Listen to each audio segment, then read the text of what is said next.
She had 47 cents and a tin of sourdough starter she had kept alive for 6 years.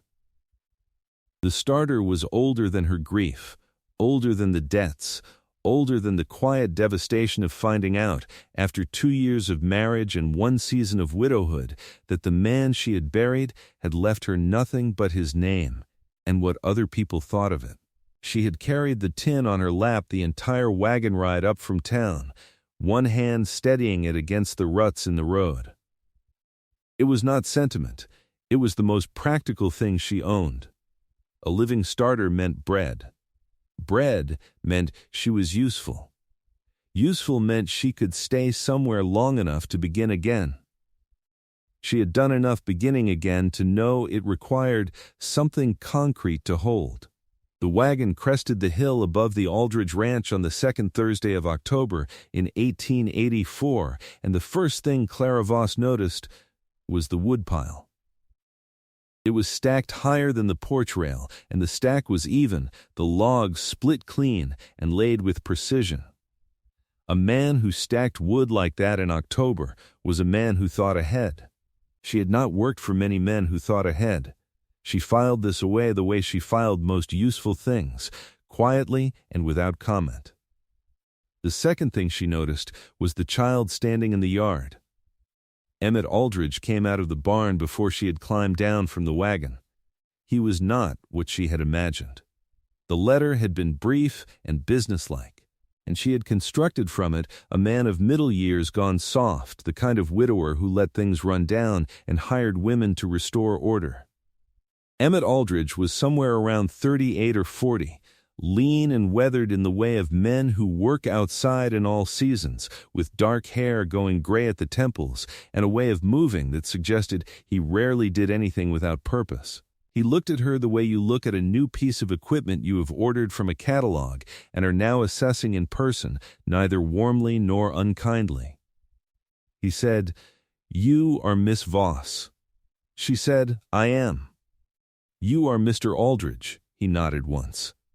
He looked at her trunk. He called to Potts and helped unload it himself without waiting for her to suggest it, which she noted without comment.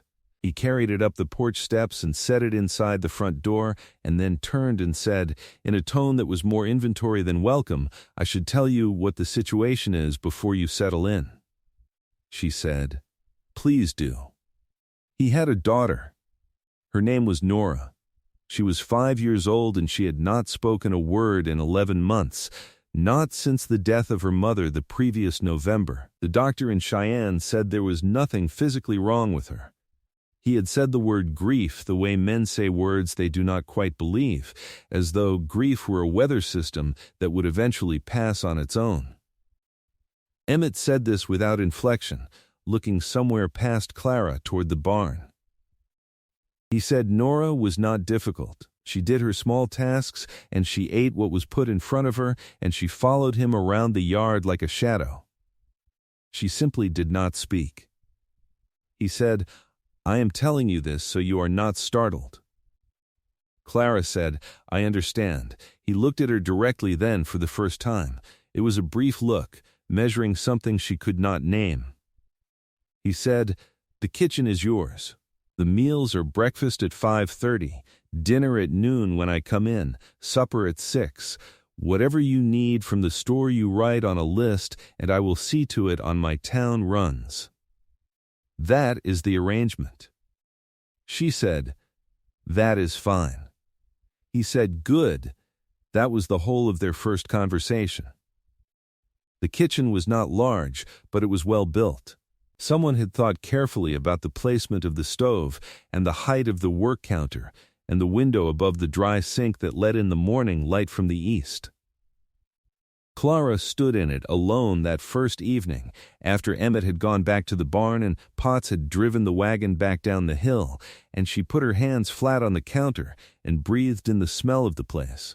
Pine and ash and something faintly sweet, maybe the remains of a summer of dried herbs that still hung in bundles from the ceiling beam. She unpacked her tin of sourdough starter and found a cool corner of the pantry for it. She found the flour and salt and lard and the cast iron Dutch oven, black and well seasoned, hanging from a hook near the stove. She found a cast-iron skillet that had been treated with such regular care that it was nearly smooth as glass on its inner surface. She noted this too. Nora appeared in the kitchen doorway just before supper. She was small for 5, with her father's dark hair and eyes that were too old for her face.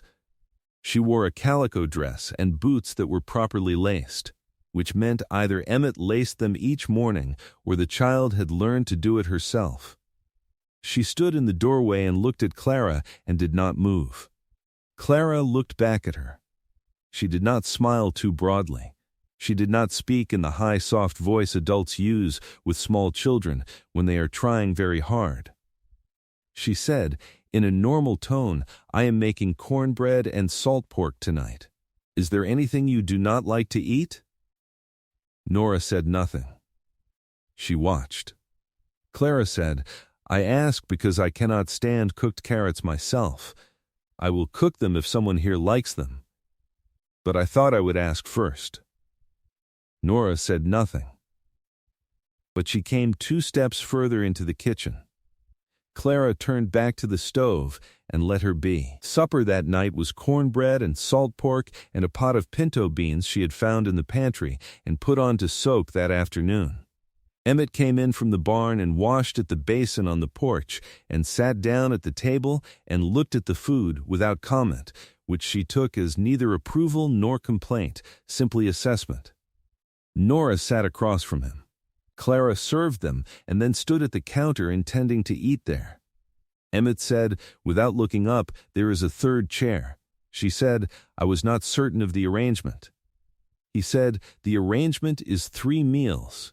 You eat at the table." She took the 3rd chair. They ate without conversation.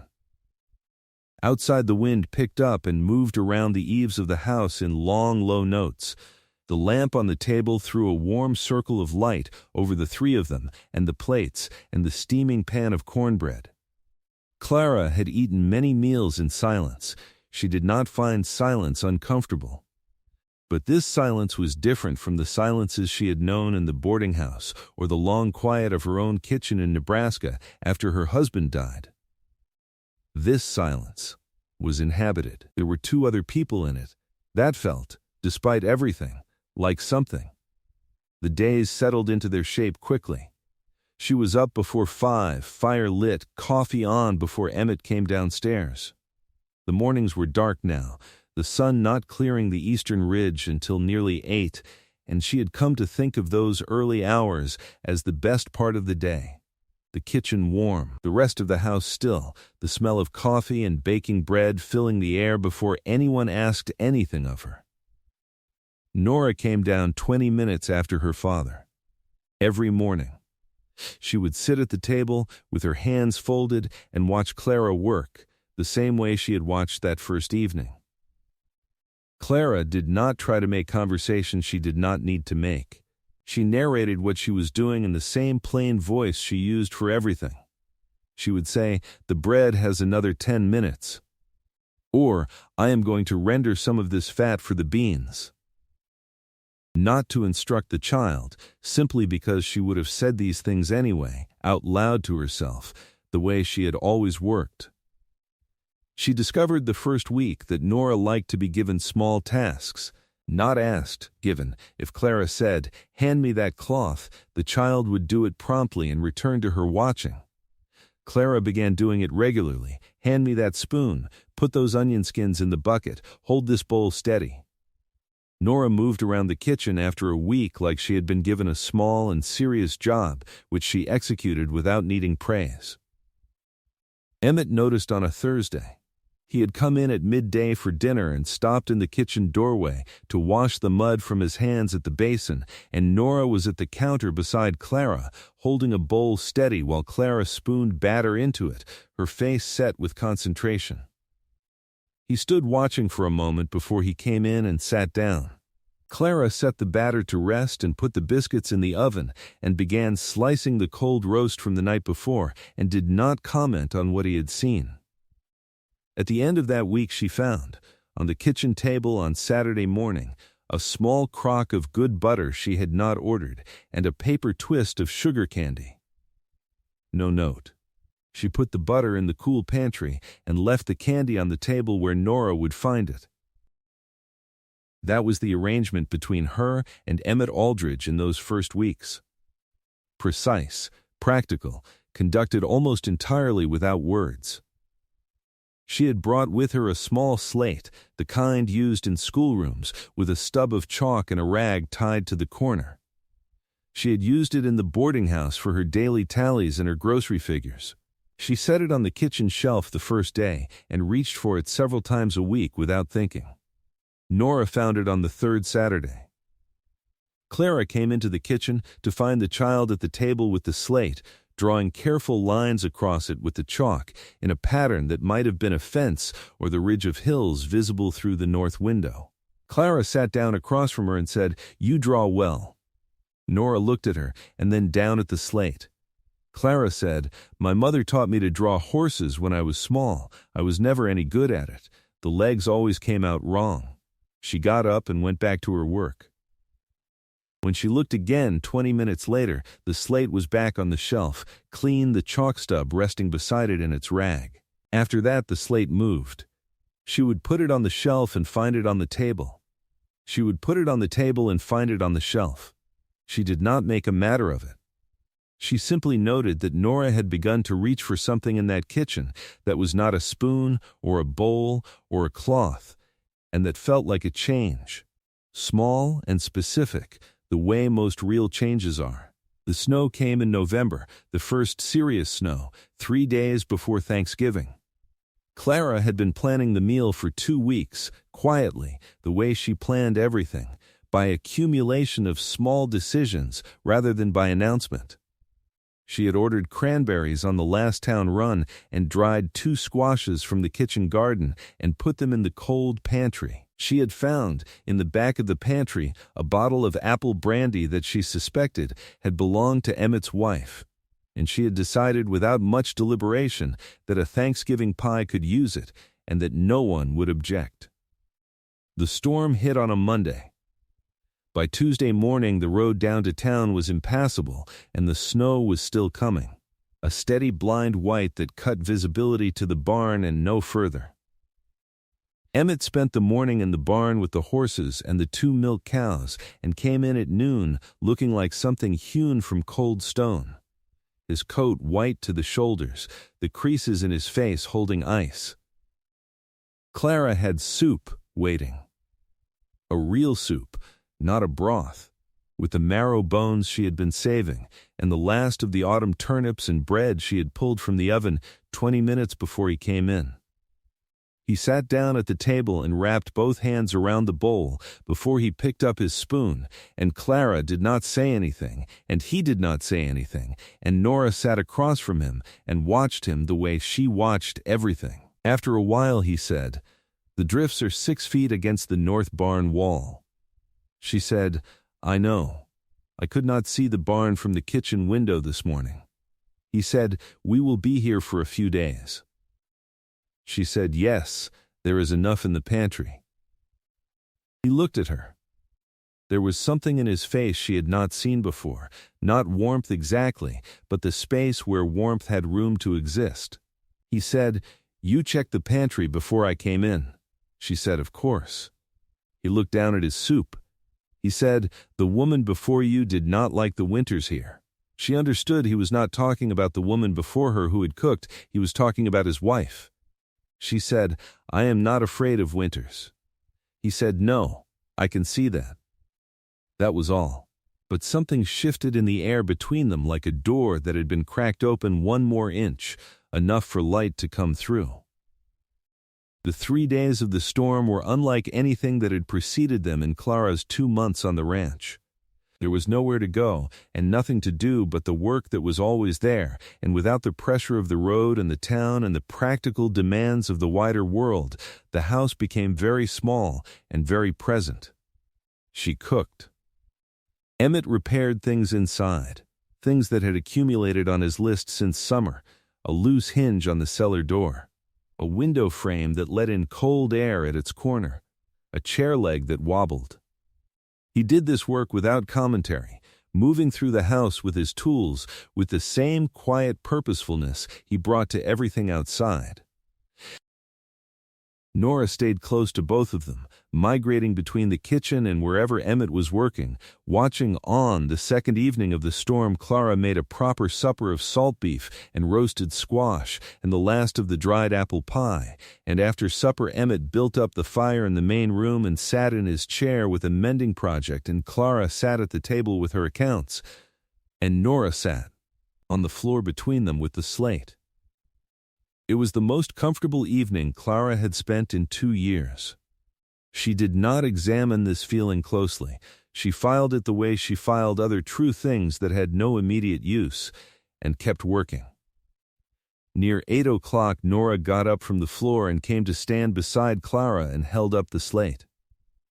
On it, in careful chalk lines, was a horse. The proportions were not quite right, but the intent was unmistakable. The 4 legs, the arched neck, the tail swept sideways as if in a wind. Clara looked at it for a long moment.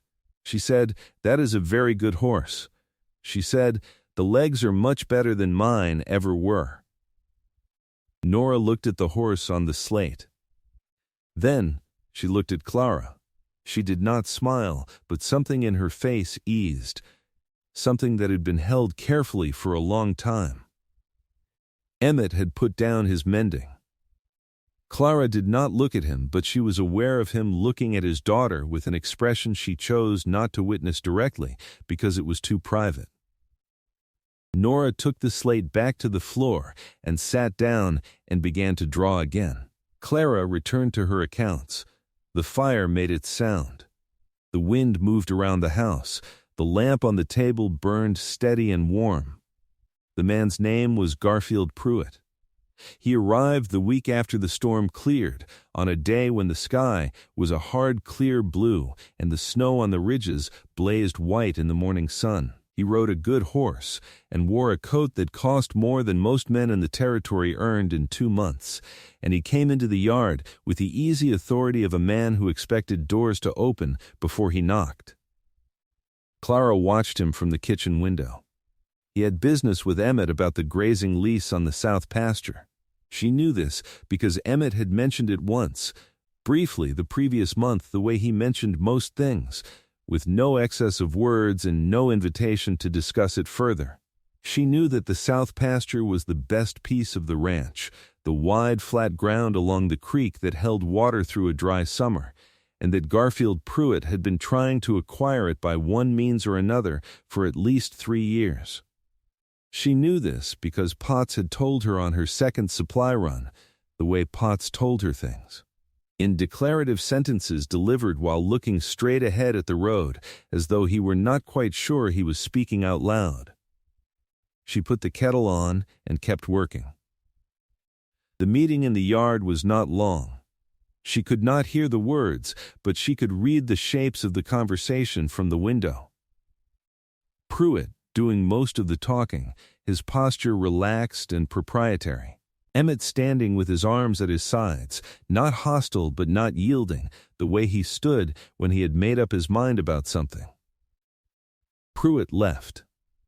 Emmett came inside. He stood at the basin and washed his hands, and she put coffee in front of him without being asked. He said, "He is going to the county seat." She said, "What is there for him at the county seat?" He said, "The water rights on Bitter Creek run through a survey claim that has a question in it. Someone made an error when the territory was first surveyed, 1861. Pruitt has a lawyer who has spent the last year finding that error." She said, "And if he gets the water rights?" Emmett said, without inflection, "The south pasture is worth nothing without the creek water in a dry year. And this has been a dry county for 4 of the last 6 years. He drank his coffee. She went back to the bread she was making. After a while he said, "I have an appointment with a man in Cheyenne in December." "A lawyer. I should have gone sooner. I did not." She said, "You can still go." He said, Yes, there was a silence. He said, "I will need someone to mind Nora for 4 days." She looked at him. He was looking at his coffee cup. She said, "That is not a difficulty." He said, "I know. I wanted to ask." He left for Cheyenne on the 8th of December. The 4 days were quiet in the particular way that days are quiet when a large presence is removed from a place. Clara had not fully understood until he was gone how much of the shape of each day organized itself around Emmett Aldridge.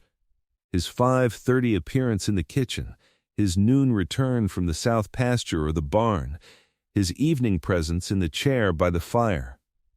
Without him, the house was a different size. Nora felt it too. She stayed closer to Clara those 4 days, following her from kitchen to pantry to the back porch where Clara hung the laundry even in the cold. Because cold air dried things just as well as warm air given time. On the second day it snowed lightly, not a storm, just a quiet hour of fat flakes that settled on the fence posts and the woodpile and the dark branches of the 3 cottonwood trees at the north edge of the yard. Clara was rolling pie crust at the kitchen table, and Nora was at the window watching the snow come down, and Clara said, without looking up, "What do you see?" There was a long silence. Then Nora said, "Snow." It was the first word Clara had heard from her. It was a small word, ordinary, accurate. The snow was snow. Clara kept rolling the pie crust. She did not stop what she was doing, or make a sound of surprise, or turn to look at the child with the kind of sudden attention that would have made the moment into something it did not need to be. She said, in the same plain voice she used for everything, "Yes, it is coming down nicely." Nora said nothing more. She kept watching the snow. But an hour later, when Clara was putting the finished pies into the oven, she felt a small hand at the edge of her apron. Not pulling, just resting there. Nora standing beside her, looking at the oven door. Clara let her stand there. The hand stayed. Emmett came back from Cheyenne on a Friday afternoon with cold in his coat and a quiet in his face that was different from his usual quiet, more settled, like a question that had been answered. He came into the kitchen, and she handed him coffee, and he sat down and said, "The lawyer believes the survey claim can be challenged. It will take time. But there is a case." She said, "That is good news." He said, "It is." He looked at his hands around the cup. He said, "Nora?" Clara said, "She is in the main room with the slate." He nodded. He started to get up. Clara said, "She spoke. 2 days ago. 1 word." He went still. She said the snow was coming down, and she said snow. "I did not make much of it. I thought you should know, and I thought you should also know that she has been all right. She has been fine." Emmett looked at the kitchen window. The yard was white and still in the late afternoon light. He said, quietly, "What did you do?" She said, "I kept rolling pie crust." He was quiet for a long moment. He said, "That was the right thing." She said, "I know." He got up then and went into the main room, and she heard the low sounds of him with his daughter, no words she could make out, just his voice and the creak of the chair, and after a while a silence that had a different quality than the silences that had preceded it. December moved. The lawyer in Cheyenne sent a letter. Pruitt sent a letter of his own through his lawyer, 2 pages of language designed to suggest that any legal contest would be expensive and prolonged and ultimately unsuccessful. Emmett read it at the kitchen table while Clara made breakfast, and then folded it and set it aside and said nothing. She said nothing either. The slate had become, by December, a language between her and Nora. Not the only one. Nora had begun to speak in small increments, 1 word at a time, then 2. She did not speak to everyone. She spoke to Clara and to Emmett, and she looked at other adults when they came to the ranch with an assessment in her eyes that was disconcerting in a 5-year-old. The word she used most, at first, was the practical kind. Hot, done, more, careful, functional words, tools rather than conversation. Clara understood this.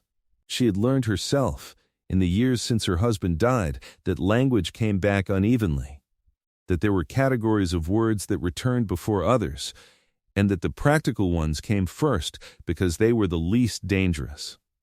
On a Tuesday morning 3 days before Christmas, Nora spoke a sentence. Clara was at the stove making porridge, and Nora was at the table, and Clara said, as she often did, almost ready, and Nora said, "I know, it smells like it is." Clara stirred the porridge. She said, "Good nose." Nora said, "You always make it with a little molasses, just a little." Clara said, "You noticed." Nora said, "I notice things." Clara said, "I know you do. I have noticed that you notice things." Nora looked at her with those two old eyes. She said, "Do you like it here?" Clara considered this. She said, "I do, more than I expected to." Nora said, "Why did you come here?" Clara said, "I needed work and a roof. Your father was offering both." Nora was quiet for a moment. Then she said, "Are you going to stay?" Clara brought the porridge to the table and spooned it into Nora's bowl. She said, "That is up to your father and me. I think that is a conversation for later. But I have no plans to leave." Nora looked at her bowl. She picked up her spoon. She said, "Good." Emmett heard most of it. He had come downstairs earlier than usual and stopped in the doorway when he heard Nora speaking and stood there without announcing himself and listened. Clara knew he was there by the second minute. She did not indicate this. She let the conversation go where it went. After Nora had finished her porridge and gone to get her coat to go with Emmett to the barn, he came into the kitchen and stood near the stove. He said quietly, "She has not talked like that since before." Clara said, "I know." He said, "You did something right." She said, "I did not do anything in particular. I just did not make it larger than it was when it happened." Pressure would have closed it back up. He looked at her for a long moment. He had been looking at her differently since his return from Cheyenne, with something in his face that he had not previously shown and that she had been careful not to respond to directly because she did not yet know what to do with it. He said, "Clara." She said, "Yes." He said, "I want to ask you something, and I want to ask it plainly." She set down the spoon she was holding. She turned and looked at him. He said, "I hired you to cook. I know that. You have done that and more, and what you have done for Nora I do not have words for, and I am not going to try. What I want to ask is whether you have any interest in staying here in a different arrangement. A permanent one. I know that is a large thing to say and a larger thing to ask." She was quiet for a moment. She said, "What made you decide to ask today?" He said, "You told her you had no plans to leave. I wanted to know if that was true, and I wanted to ask before you made plans that did not include this." She said, "It is true. I meant it." He said, "Then I am asking if you would be willing to make it a formal truth." She looked at him. He was not a man who performed anything, not sincerity, not feeling. What was in his face was there because it was real. She had been watching him long enough to know the difference. She said, "I believe I would." He let out a slow breath. He said, "I will go to town on Thursday. There is a reverend." She said, "That is fine." He said, "I should have said this sooner. I have not been good at saying things. I am better at doing them." She said, "I know. I have noticed that you notice things too." Something moved across his face that was not quite a smile but was in the family of one. He said, "I will go tell Nora we are going to town on Thursday." She said, "She will want to know why." He said, "Yes, she will." He went out the back door toward the barn, and Clara stood at the stove, with the spoon in her hand and the porridge cooling in its pot, and the kitchen filling with winter morning light through the east window.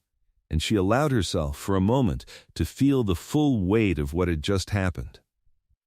It was not what she had come here for. She had come here for work and a roof, and nothing more.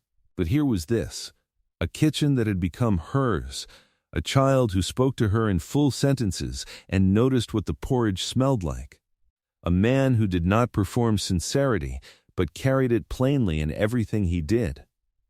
She had not expected to be chosen. She had stopped expecting that some time ago, set it aside in the place where she put things she could not afford to want, and now it was being offered to her not as rescue, but as recognition. As a man looking at what she was and saying, "That is what I want." Not her secret depths or her hidden worth, but her plain real self.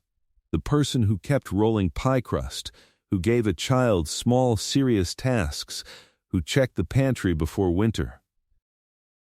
She put the spoon down and went to the window and looked out at the yard, white and still, at Emmett's large figure crossing toward the barn, at the smoke rising from the kitchen chimney she had lit before dawn.